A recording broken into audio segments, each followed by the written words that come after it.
The meeting in the Commons between the two men who would have to lead any Lib-Lab coalition was no more comfortable than the journey to it.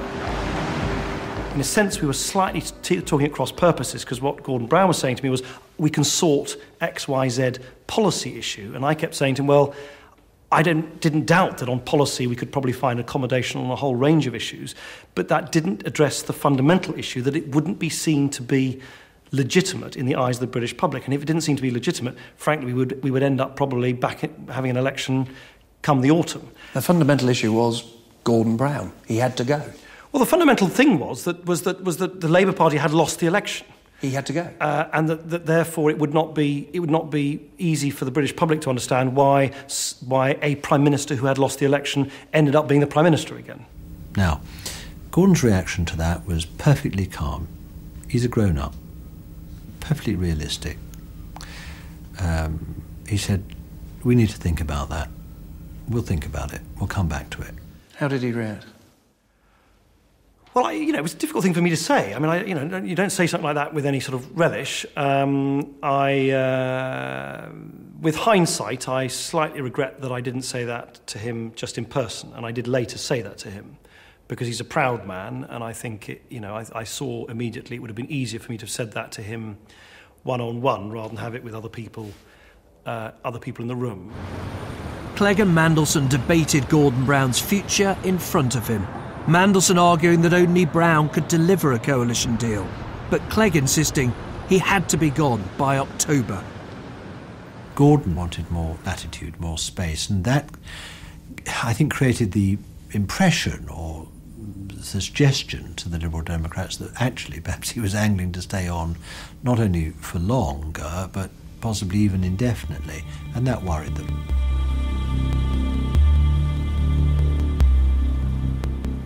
Senior Liberal Democrats were being entertained at Paddy Ashdown's home that night. Many were still trying to oil the wheels of a deal with Labour. But a late-night phone call from a Clegg ally revealed what had just gone wrong. About 2 o'clock in the morning, phone rang. David Laws said, look, it's a bit of a disaster. Gordon has reneged on the undertaking he gave earlier. He now, best he will do is say that he will go sometime in the next Parliament. Just think for a moment of the personal chemistry of this. You have wanted to be in Downing Street all your life. You've just fought an election which you've lost.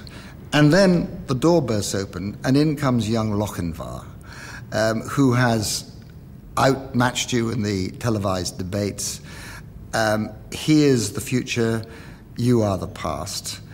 I think for almost anybody, let alone somebody with those unique and not always lovable personal characteristics of Gordon when it comes to relations with other people, that would be a difficult thing to handle.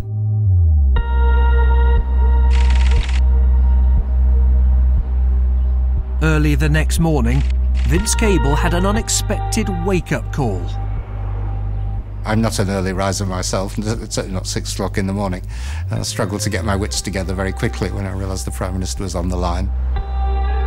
Cable had been a surprise and occasional visitor to Downing Street in the months before the election. There'd even been hints of offering him a government job. He felt very strongly that we perhaps making a mistake. He thought we should be aligning ourselves with him, and I had to make the case to him as best I could at half awake, was that the arithmetic didn't work. And that it would be very difficult to work with him as party leader. So it wasn't done in any sense of personal acrimony, but just spelling out the facts of life. Here comes the Prime Minister. Let's hear what he's got to say. The reason that we have a hung parliament is that no single party and no single leader was able to win the full support of the country. As leader of my party, I must accept that that is a judgment on me. I therefore intend to ask the Labour Party to set in train the processes needed for its own leadership election.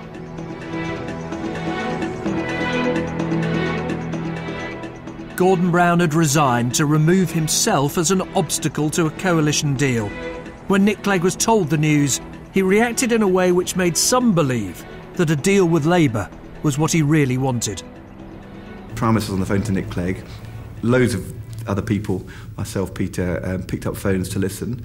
And Nick Clegg said, in terms, he said that, of course we should proceed on this basis. Of course Labour and the Liberal Democrats should seek to reach an agreement. We are, after all, the two progressive parties of British politics. And if, and I'm clear, if my party sees me reach an agreement with the Conservatives, he said, I'm going to have my members leaving in droves. He said, that is why we must make this work.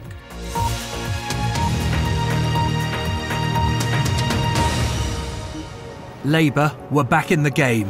What an extraordinary day. It's all changed just in the last hour. It's an audacious bid by Gordon Brown to keep Labour in power. With the Gordon Brown issue resolved, two of his closest advisers took to the airwaves to sell the idea of a Lab-Lib coalition. On the Monday evening, I believed there was all to play for and that there was a very good prospect of a Labour-Lib Dem coalition being negotiated. David Cameron stopped a meeting of his shadow cabinet to watch Gordon Brown resign. The Tory leadership had spent 13 long years in opposition and now feared that the wilderness years might not end. What they realised is that they had to up their offer. They had to convince the Lib Dems to join them, not Labour, in coalition. The price they would have to pay was electoral reform. I knew that for the Liberal Democrats to form a coalition government, they had to get something on electoral reform. It is one of their #1 priorities. And I was concerned that the shadow cabinet, and indeed the parliamentary party of the Conservatives, would not be able to accept that.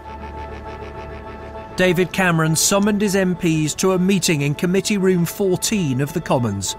He needed their backing for something he knew they didn't want to give. What Tory MPs heard that night has left a long legacy of mistrust. He told them that Gordon Brown had offered Nick Clegg not just a coalition government, but a change in the voting system without the need for a referendum. Therefore, they had no choice, he said. A referendum was the minimum price for the Conservatives to get back into government. There was just one problem with it. It turns out it wasn't true. Didn't you mislead your MPs then by saying Labour will give them voting reform without a referendum? No, because I was absolutely certain in my own mind that was the case. And I had, I think, good reason to be certain. I had a number of people had told me what they thought was going on, and conversations that were taking place about AV without a referendum. And also I'd had a conversation with Nick when I'd argued very vigorously that you couldn't do alternative vote without a referendum. It would be wrong. If Conservative MPs think they've been misled into backing a referendum because you told David Cameron, look, we can get this change without one, you're saying that's wrong? To be fair, I think that's not, in a sense, what the kind of perception. The perception, which I think is accurate, was that there was discussions around, and it might have been an offer that might have been made and might have been considered. In answer to your direct question, was it ever formally made to me? No, it was not formally made to me.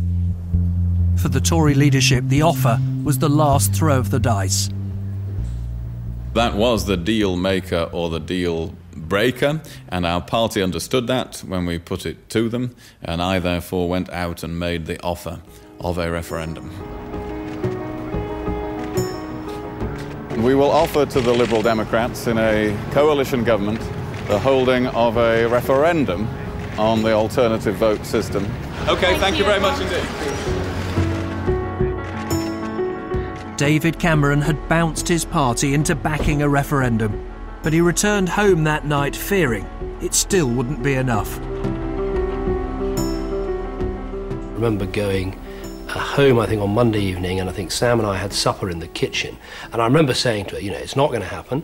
I'm going to be leader of the opposition. And I remember saying, I want to go on being leader of the opposition. I think we can defeat this new government. I'm depressed that it hasn't worked out as we wanted, but we behaved in the right way. We made them a big, generous offer to have a coalition government. They're going with the other lot. We're going to fight them all the way. And I thought, that's it. I'm going to be in opposition for a couple more years.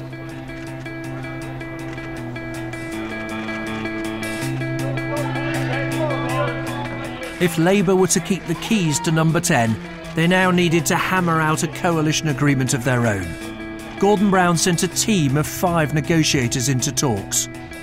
The first time Labour had met the Lib Dems, little had been achieved. This time, had to be different. Within less than half an hour, I was getting text messages from Paddy Ashdown and Charles Kennedy saying it's not going very well. And I'm thinking, well, that's a bit odd because they're not there and I'm not there. And they were obviously somebody was emailing them or texting them from inside the meeting. Something clearly wasn't working. Those discussions on Monday were pretty hideous from our perspective. In the Monday meeting, they were far more antagonistic, a bit dismissive, a bit arrogant. And there was a feeling, I thought, of both arrogance and resentment on the part of some of the team. I think we were taken aback by how they sort of arrogantly thought they were the demanders. A surprise demand from the Lib Dems came over the question of spending cuts. Just days before, Clegg and his party had been telling voters that cuts now would damage the recovery. They did an abrupt U-turn and asked Labour to agree to immediate spending cuts.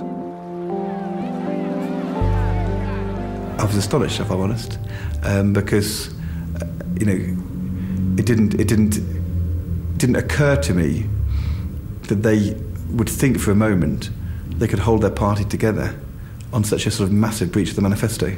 Did you change your mind about cuts this year in this 5 days? No, I changed my mind earlier than that.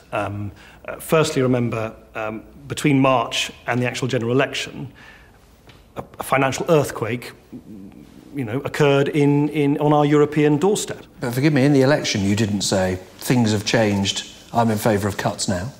To be fair, we were all, I think, reacting to very, very fast-moving economic events. We were in this discussion, we went in thinking we'd done the work, proper conversation.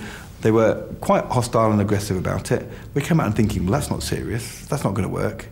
It was a good discussion, it was positive, it was constructive, and we'll talk again in the morning. This is obviously very important, and important to get it right. At the end of another extraordinarily long day, Nick Clegg met his party again. They decided to reject any deal short of a coalition. Well, we're just going into another meeting. Are you leaning now more towards Labour, do you think? We'll try and make everything as clear as possible, as soon as possible. Watch the step. The uncomfortable choice they now faced was whether to join a Labour-led or a Tory-led government.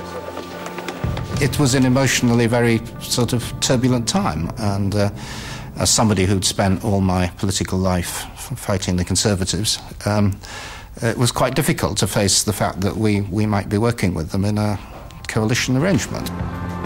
Many assume that Cable was opposed to a Tory deal, so his words that night were crucial. My heart was pulling one way and my head was pulling another, and I think we were all torn in that kind of way. But the point I made to them was that the decision you have to make has to be the right one for the country and the party. Did you ever think it might be right for the party, but I can't be part of it? Yes, I certainly did reflect on my own role in it. By the small hours, the waiting journalists were being driven to distraction by the lack of news and sleep. Is it AV or PR? Which way are you inclined to go, Labour or Tory? Anyone think of any other questions? Because I can't. Deal or no deal? Left or right? Red or blue?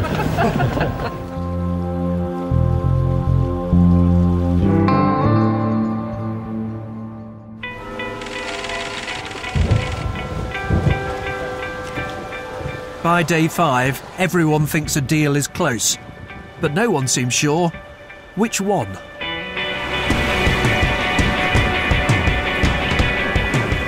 Can you trust the Liberal Democrats?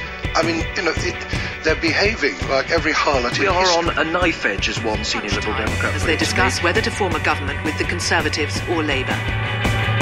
So it is now, I believe, decision time for the Liberal Democrats, and I hope they make the right decision that will give this country the strong, stable government that it badly needs, and it badly needs quickly.